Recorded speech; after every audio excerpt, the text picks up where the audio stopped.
Bili kami ng kain niya. Dito kami.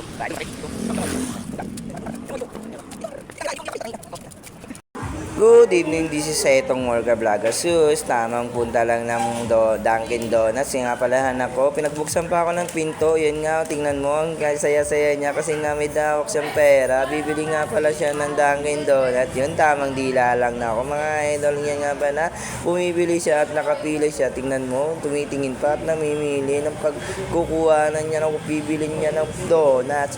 Kasi nga sobrang tamis niya. Ako nga, hindi ako makatamis-tamis na kain eh.